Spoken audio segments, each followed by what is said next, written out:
My husband, Robert, and I met as high school classmates. Our story began during a school trip in our sophomore year. I had always dreamed of becoming a doctor, while Robert harbored aspirations of becoming a lawyer. We both pursued our dreams diligently and enrolled in our respective universities. Everything seemed to be on track, but Robert faced setbacks when he failed the bar exam 5 years in a row. Eventually, he transitioned into a sales position at a large corporation. Meanwhile, after 6 years of university and 2 years of residency, I fulfilled my dream of becoming an obstetrician. "Congratulations on becoming a doctor and achieving your dream, Amy," Robert cheered, genuinely sharing in my joy as if it were his own. "Thank you. I think things are going to get even busier now. I'm sorry if I have to cancel our dates more often than before. During my residency, I was called in for emergencies several times, and now as a full-fledged obstetrician, the responsibility is even greater.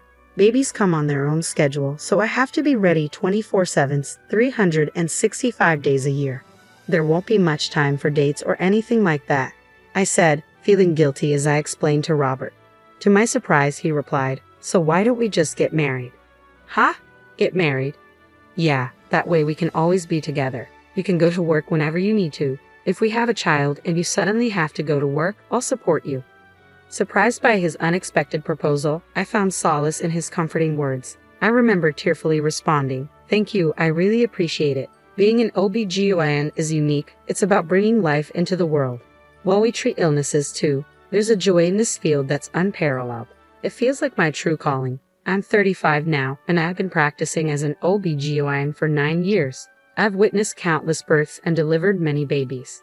However," I continued, "Robert and I have been married for 7 years, and we haven't had any children. We both adore kids, and initially Robert was enthusiastic about having a large family. He used to say, 'I want lots of kids. I'll work hard for them.' But that eagerness has waned over time. I used to believe that having children was a blessing beyond our control, but lately it feels less important. We hardly ever go out together on our days off anymore. Robert has been spending a lot of time locked away in his room lately. He's installed a lock on the door and always ensures it's secured when he's inside. Initially, we used to sleep together in the same bedroom after we got married. However, due to my unpredictable work schedule, which sometimes requires me to leave the house in the middle of the night, we decided to sleep separately to avoid disturbing Robert. Furthermore, when I have late shifts or night duties and am not at home, Robert also tends to return home late.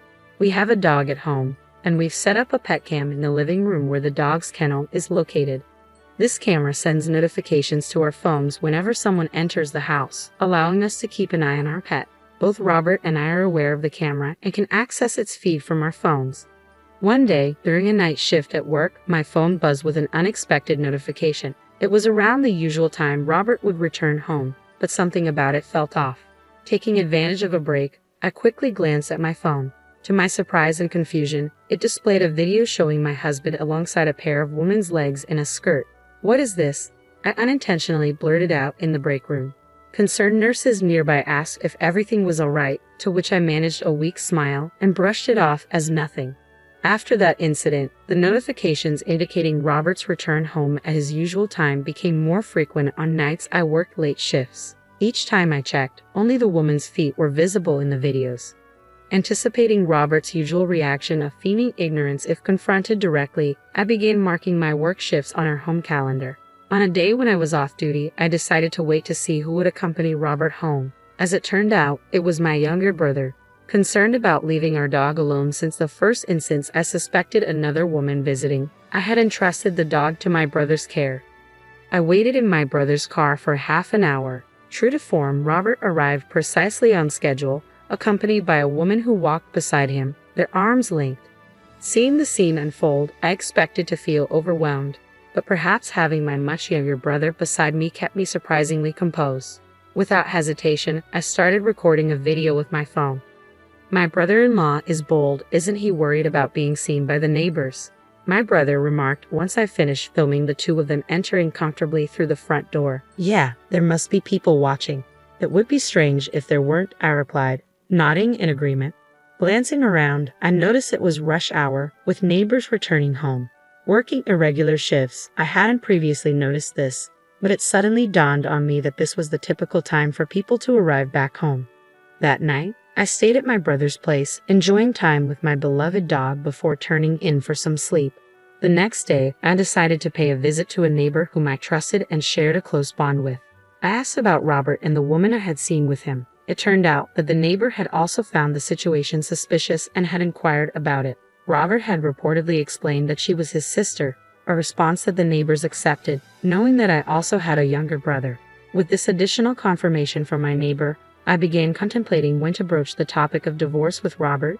Just as I was pondering this, a familiar face appeared unexpectedly in my consultation room, issuing a warning.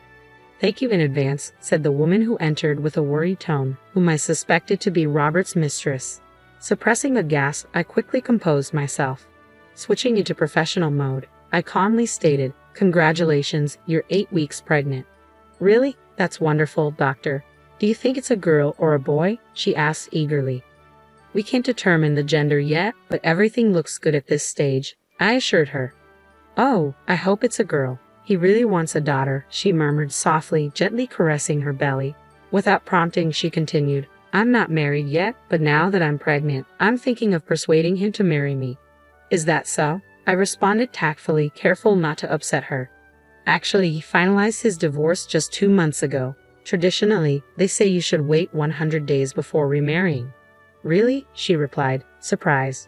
"Is your boyfriend, the father of your baby, here at the hospital today?" I inquired. "Yes, he's waiting for me in the car," she answered. Her face lit up with joy. I informed her that I would like to speak with him as well. With a smile, she left to fetch him. 15 minutes later, after attending to other patients in the meantime, I called her back into the room. As expected, Robert entered behind her. He awkwardly muttered, "Excuse me," upon seeing my professional demeanor. "What? Huh? Why is Amy here?" he exclaimed, glancing at the nameplate on the office wall. "No way. I use my husband's surname, not my maiden name. While many female doctors opt to keep their maiden names professionally, mine was uncommon and challenging to pronounce. In contrast, Robert's surname was the most common in the state, likely leading him to overlook it at the hospital. In my workplace, there were no other doctors with my last name in the department, so I used just my last name on the nameplate. Seeing Robert's bewildered expression, the woman looked puzzled. "Amy, that's me, right? We came in together," she said, confused. "Of course, I'm Amy," I responded, taken aback. "His lover's name is Amelia, so she must think she's Amy. But using the same nickname for your wife and mistress is beyond despicable." Caught off guard by his mistress, Robert stuttered, No, it's not like that." Sensing the need to clarify, I stepped in. "Amelia, my full name is Jamie. I also go by Amy." "What, Bobby? You've been cheating, Bobby?" I couldn't help but find it almost comical that a 35-year-old man was being called Bobby in this situation. "Huh? Oh, I get it. You have her call you Bobby. Did you tell her where I work?" No, I completely forgot you work here," Robert stammered, clearly caught off guard. It appeared he either hadn't paid attention or never bothered to inquire about where I worked. Despite this, his mistress continued to confront him. "Bobby, who is this woman?" she demanded. No, Robert struggled to come up with an explanation. "Well, I'm not surprised," his mistress asserted. "According to what I've been told, Robert divorced me 2 months ago." Confronted by Robert's silence, I decided to clarify the situation for his mistress. "Amelia, I'm Robert's wife." "What, Robert? So you lied about divorcing her to marry me?" The mistress turned to Robert, incredulous. "It's not like that right now. Just please be quiet, Amy," Robert finally interjected. "What are you saying? We need to clear this up. You've been lying to me, haven't you?" I pressed, feeling the urgency to uncover the truth. I said, "Just stop," Robert replied, clearly flustered. It was understandable. Nobody could remain composed while being accused by their mistress in front of their wife. "When did your relationship with Robert begin?" I asked the mistress, who answered honestly, "About a year ago." "I see. So you were aware that Robert was married when you started seeing him, correct?" I inquired further. But Bobby told me his marriage was falling apart due to his wife's constant infidelity. The mistress defended herself. "Even so, having a relationship with a married man could have consequences." I responded calmly but firmly. "But he's already divorced, right?" she asked, seeking reassurance. "We're not divorced," Robert interjected, attempting to silence his mistress once more. However, his attempt only escalated their argument in the examination room. Several nurses noticed the commotion and entered the room. Realizing this could disrupt further consultations, I promptly called for security to escort them both out. Later that night, I arranged to meet them at a coffee shop to discuss everything. During lunch, I briefed my brother on the situation and asked him to join us.